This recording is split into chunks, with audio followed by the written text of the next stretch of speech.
Leave your ego at the door and get ready to be raw. This is Strength to Overcome, where real men find their strength in weakness.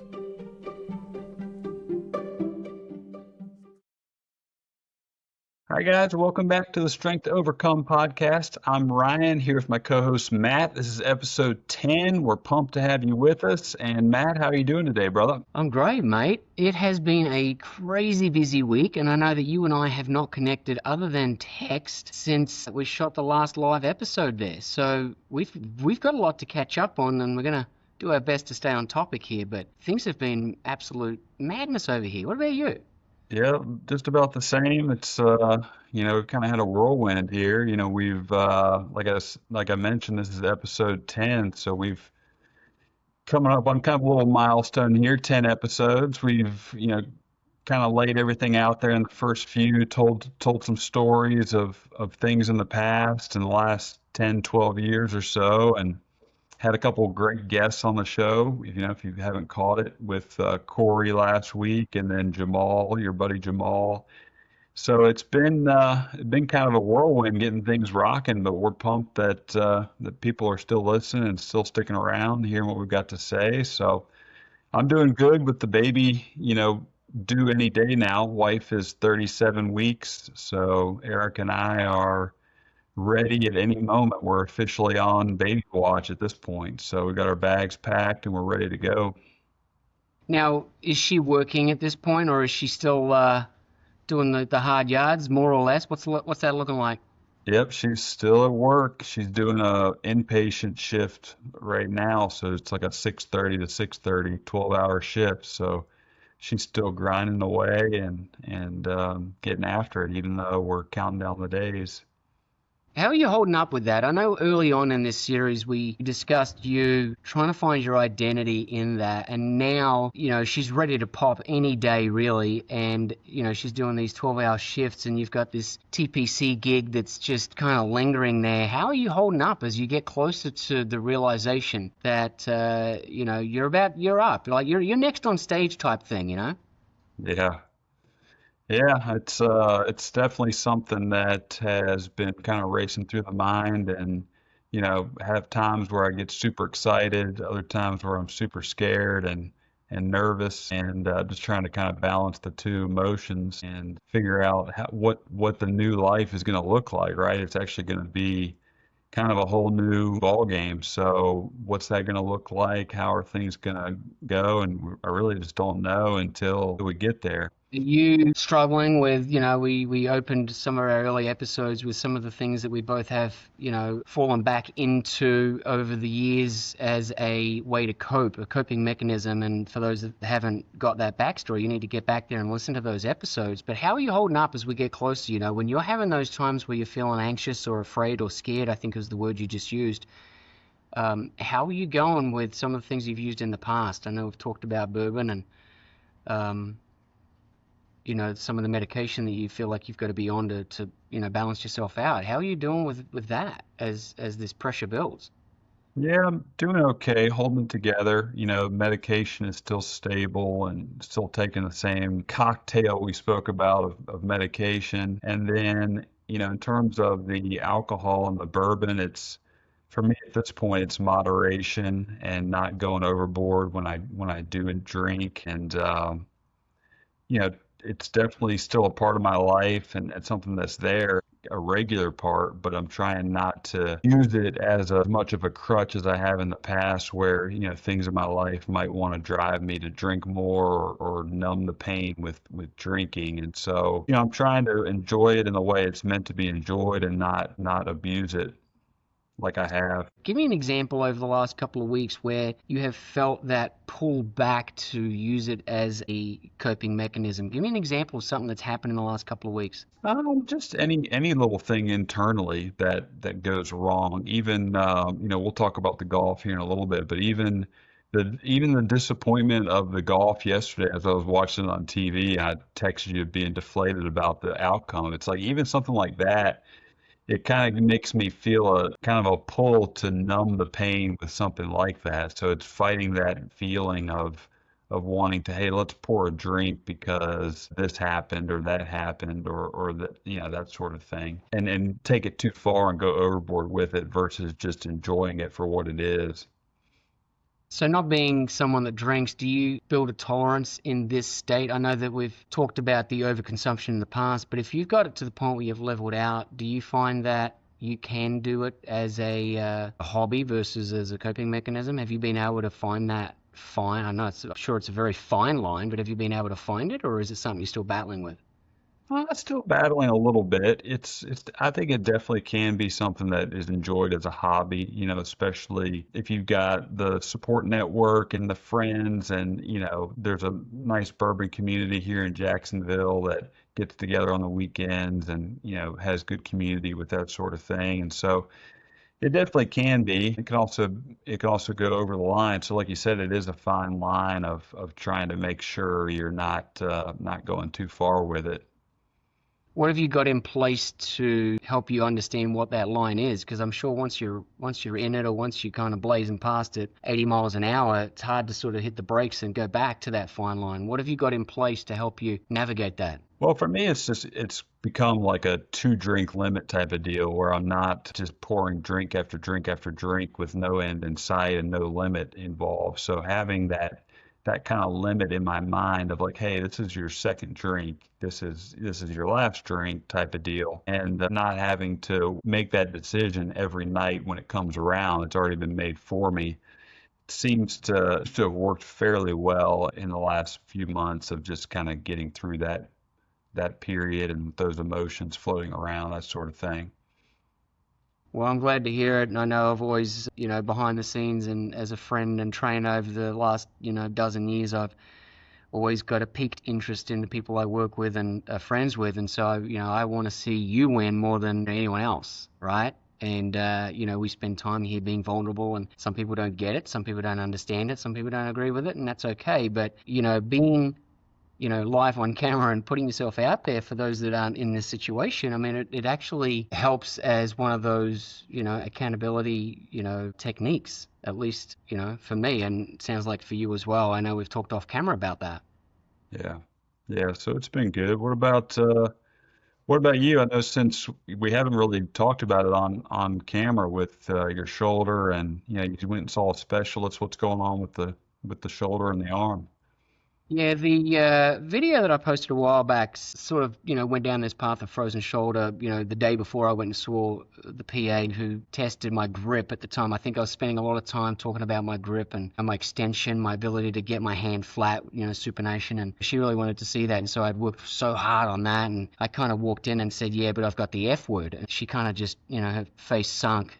That dejected look, but she knew what I was talking about. And, for those that don't get it, that's a frozen shoulder. And she did a test on it and said, yeah, that's frozen, and that's an 18 to 24 month recovery. So for those who don't understand, it just means that your shoulder doesn't, do the full range. It's a ball and socket joint. So I mean, you've got this ability for that shoulder to swing all the way around. Those that are watching on YouTube, right? It's like the arm can do anything, and if you play a sport where you've got an overhead, a volleyball, a tennis, anything out to the side, it kind of goes all over the place. Whereas, the frozen shoulder is because you've been locked in a brace for so long and, I said, been told, hey, you immobilize that and protect the elbow and the extension of your arm and all the rest of it. It's a very common injury to have from that surgery and recovery. And so, my right shoulder is, as they say, frozen, adhesive capsulitis, right? The technical term there. So, 18 to 24 months is a really nasty number when, the original surgery start to finish is 5 to 6. So, I've been dealing with that, and I have seen a specialist that, has done some work on me. So I've got high hopes this is a hell of a lot shorter than that, but it's certainly thrown a spanner into the works of my, my future endeavors. I know the career episode we did kind of talked a little bit about that, and then obviously getting that diagnosis is a big old kick in the nuts. So I'm battling with that. I mean, as the breadwinner, you kind of look at, well, what can I do if that's frozen and it's only improving 1 or 2 degrees a week or a month or whatever it looks like. So that's been a real challenge, and I've had some clients in the past that I've worked with that have had it, and I didn't get it. I didn't understand. I was certainly probably not as compassionate as I should have been at the time, and just didn't understand. Try harder. Why can't you reach further? Grin and bear it, and put your arm higher, and all that sort of stuff. I didn't say it like that, but that's what you got going on in your brain. And now that I'm on this side of it, it's like, man, another lesson? How many lessons am I going to go through that I have to go, oh wow, okay, I didn't get it. So that's where I'm at with that. But I've got real high hopes. I don't want to put a number out there as to when I'm going to recover, but it's not going to be 18 to 24 months. My work ethic is going to, do something to bring that down. And with the support of professionals, I believe I can. So that's where I'm at with that. Whew. Yeah, you got a lot going on for sure. And, we talked about, your career changes and, shifts that are coming up and decisions that have to be made. And, you've got a lot on the plate right now to kind of work through, and having the shoulder on top of that with the arm recovery is definitely throw the wrench in the plans, right? Well, it has. And, something that we're going to talk a little bit about today is that mental toughness. And, we see it in certain people on the TV, or in a position where we get to watch that unfold. And so I'm learning the mental toughness that it takes when it's just one thing after the other. And, we could probably equate it best when we talk sport, right? You got the underdogs, you got the team that, shouldn't be in the championships or made it to the finals, or, an athlete that just, shouldn't be there but is, right? What did they do differently? What did they draw on, right? What were they doing the whole time that allowed them to be in a position to win, or make, the putt, or make the shot, or win the goal, right? Whatever it looks like, I feel like I'm in that, with no one watching. I'm not on TV. Of course, we've got this podcast, but, we're talking about millions of people watch me stand over a putt for, $3 or $4 million, or make the shot, with 0 seconds left on the clock, right? Or throw a touchdown, Hail Mary touchdowns, right? We're not talking about that type of stuff, but to me, that's what I'm in. I'm in a position where I've got to make some major calls here very, very soon, and there's a lot happening behind the scenes that I can't talk about right now. So for those that are listening, yeah, there's going to be some stuff happening here in the next couple of weeks and episodes, so stay tuned. But, lead me down that path a little bit on what you've seen in the golfing world, because we've seen a little bit in the last couple of weeks. Yeah, it's interesting how I've gotten back into watching a lot of golf this year, and you've been part of that too, since you're a part of that journey with me. But this is really the first year. I watched a little bit last year, but first year this year, really getting back into watching it. And it's really interesting to see again the pressure-packed moments, the drama that unfolds at these golf tournaments.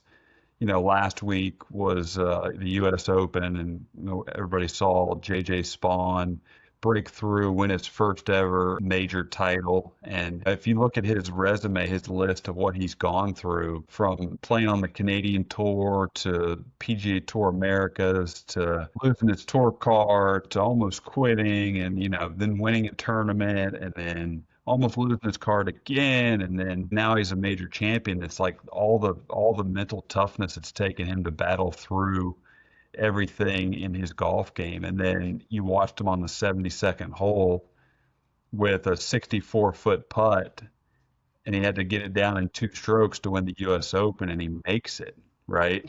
Like, where's the what? What's the mental toughness required to make that happen in that moment?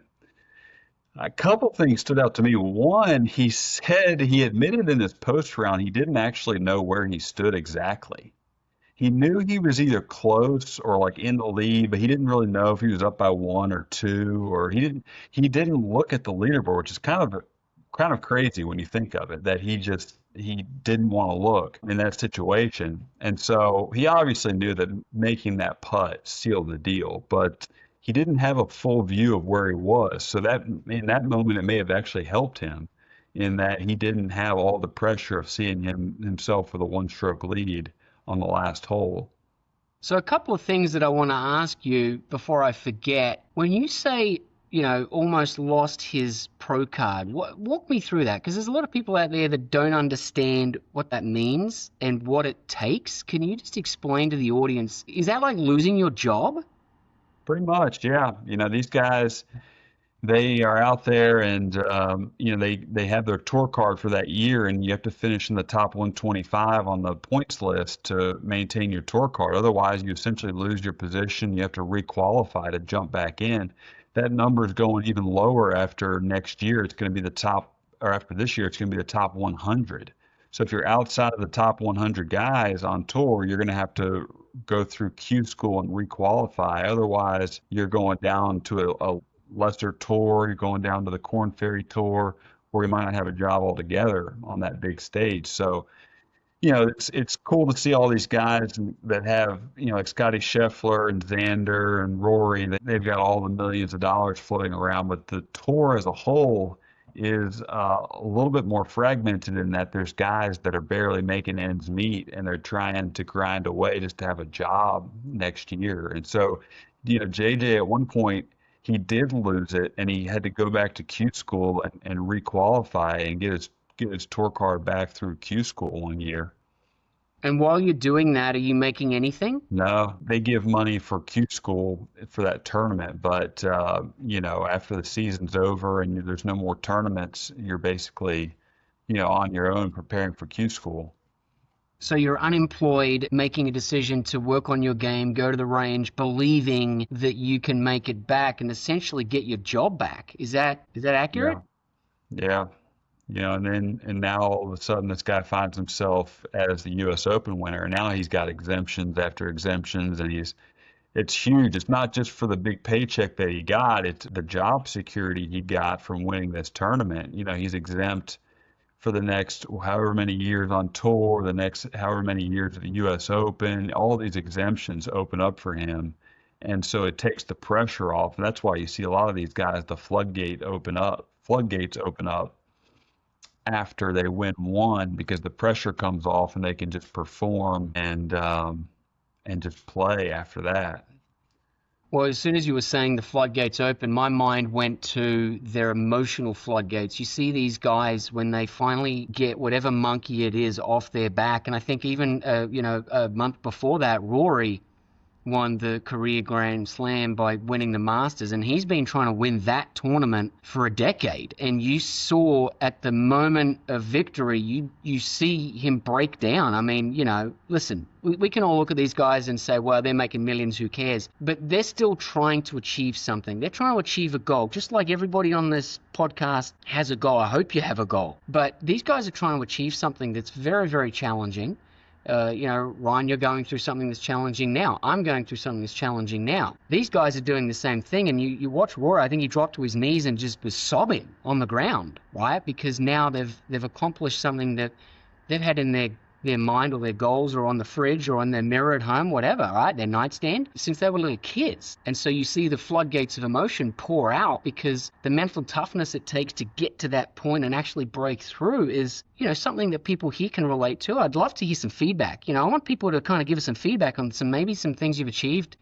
Throw some chats in there and let us know some things that maybe, you're proud of, without being arrogant, of course, but just some things that you've overcome and had to apply some insane mental toughness to actually achieve that.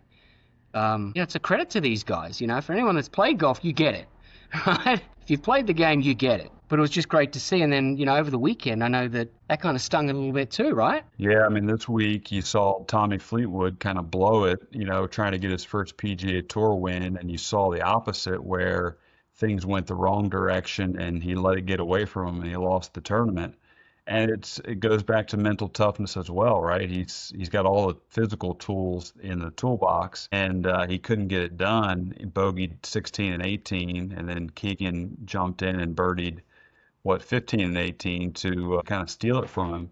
But it's what I heard, or what I've heard about mental toughness, especially as it relates to golf, is that, and Bryson said this about his U.S. Open win last year. You have to have the ability to go inside yourself and stop. You can't be watching yourself in the moment, thinking about what everyone's thinking or what it might mean if you make this or miss this.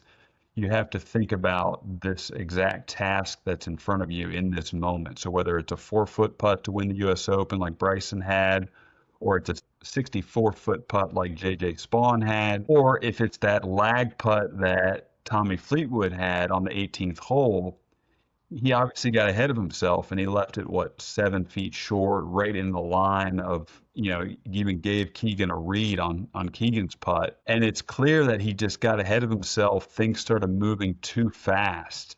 And, I was just listening to Ed Milet talk about this in one of his podcasts about how the best people in intense pressure situations, they slow things down. Things actually slow down to where they can see what's going on and focus on what they need to do versus having things speed out of control. And you even heard the announcers with Fleetwood say he hit the putt too fast, he rushed it. And, I think that's part of mental toughness is having that ability and having the wherewithal to slow things down, focus on what you're doing in the moment, and be able to just execute the task versus thinking about what it might mean to accomplish it. Yeah, I was reading something this just week gone by that talks about great people have a knack of being able to make decisions, right? And in that case, being able to make the decision to slow down or, take an extra minute, right?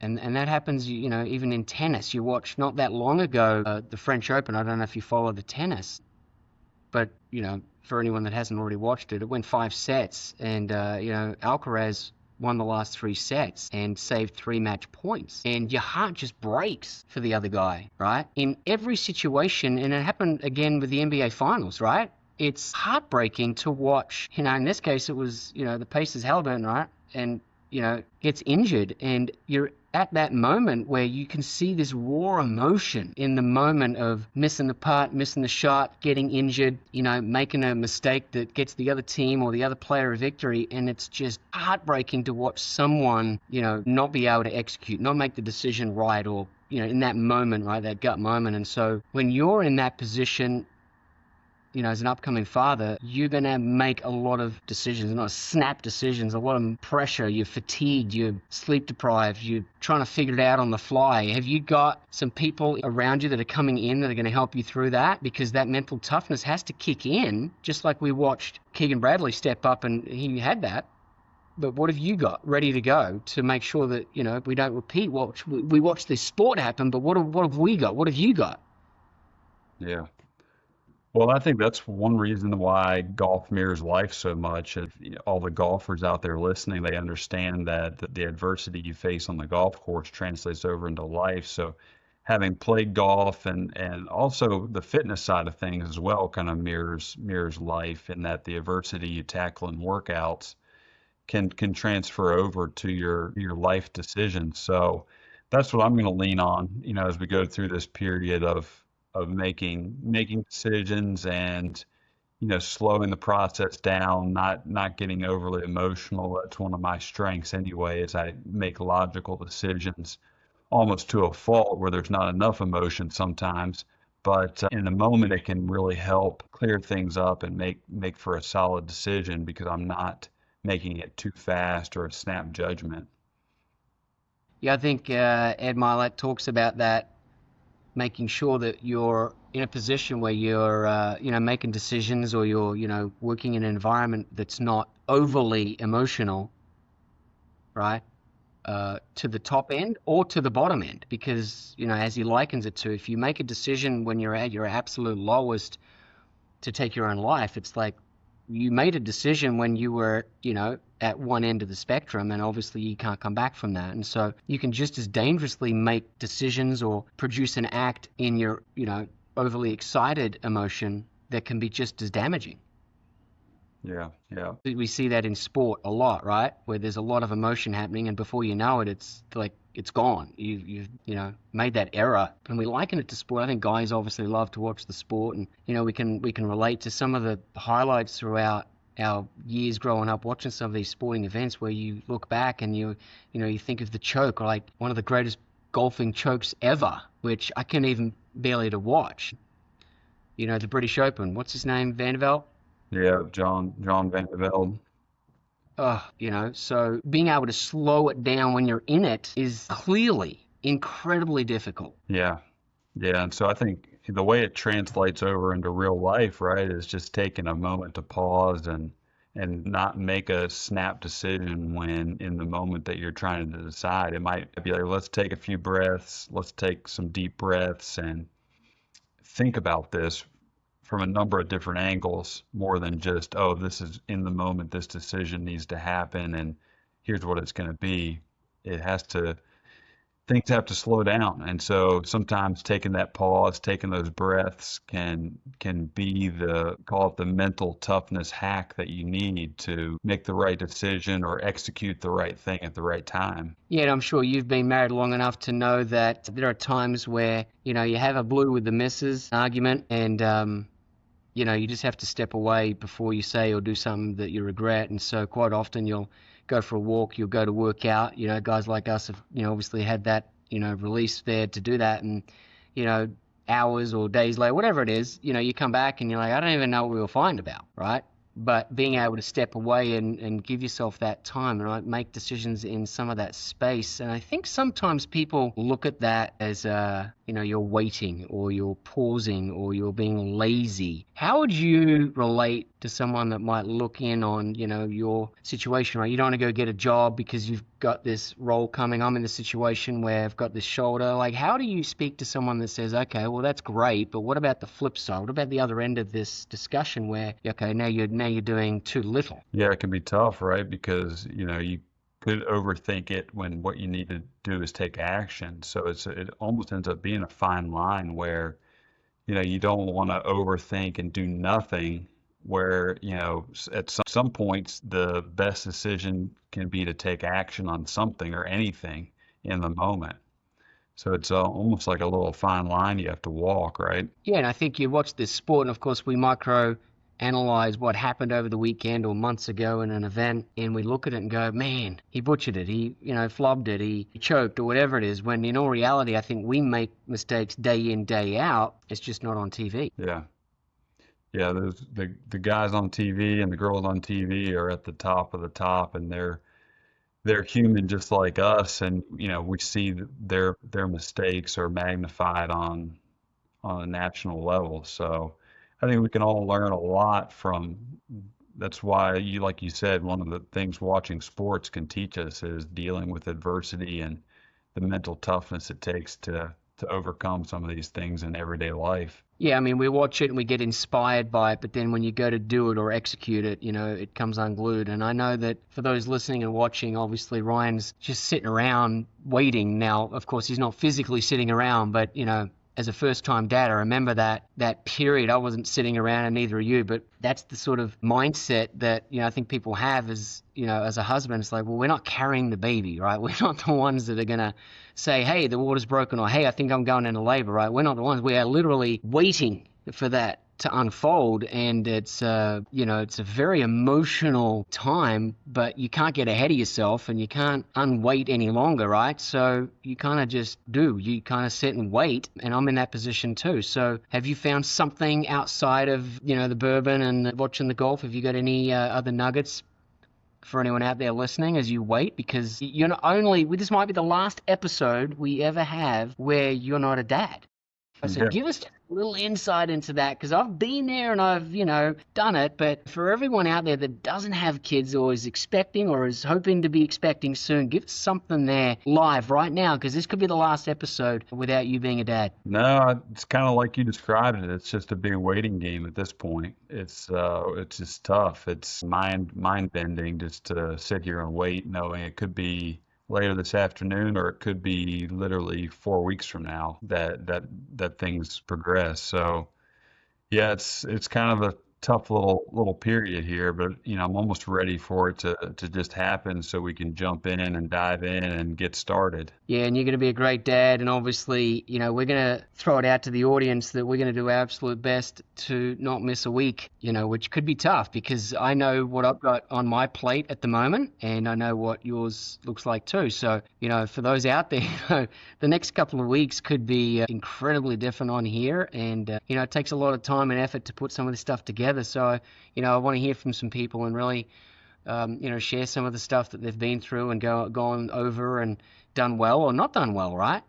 Share it around. I think that this community we're trying to build, guys are so stubborn. We become stoic is a great word, and we just don't want to let anyone in. And everybody kind of just, they either, overshare, which I know sometimes I've been good at, but other times you got some people, they're going through some stuff and they just shut down and they pull away. And it's like, that's not creating that mental toughness, that mental muscle that has to be exercised, right? I think you've got to look at it, you've got to believe in it, and you've got to see it play out, like you said, within yourself. Not worry about what anyone else says, but being able to say, this is the decision that I'm going to make, and I'm going to commit to it, and I'm going to own it, right? Right. Yeah. And don't shut down. I kind of look at myself to the side here. I've got some glass. I'm like, don't shut down. And during this last few weeks, I've reached out to quite a few people for some advice and just leaning on people, right? Then mental toughness won't come from isolating yourself. I can tell you that. Yeah. Yeah. All these best golfers and sports figures in the world have a huge support team around them. They're not doing it on their own, that's for sure. No, absolutely not. We can't expect to do it either. Nope, nope. So for those that are struggling, the first step is reach out to someone, right? Reach out to someone. Find someone that you can talk to. It's critical. I've spent a lot of time on the phone the last couple of weeks going through some stuff that I'll share when I can, but you've been a part of that, right? So don't isolate yourself. Guys out there, I know women are very good at reaching out and talking with women, and that's great. Guys tend to want to keep it to one or two, and sometimes none. So please reach out to someone. It doesn't have to be me or Ryan, but please reach out to someone, and if you need it to be us, then that's great. One thing I've done very well over my entire training career is you tell me something, that's where it stops. I don't pass along stuff. I'm sharing things about my life and what I'm going through because I feel called to do it, whether you get it or not. But for those out there that don't have someone, find someone. You have to, right? It may be tough, but please do it. Yeah. Yep. That's it, guys. All right. That's the homework for this week is share some things you've overcome and make sure you've got a support network around you to be able to keep sharing and keep growing as we go.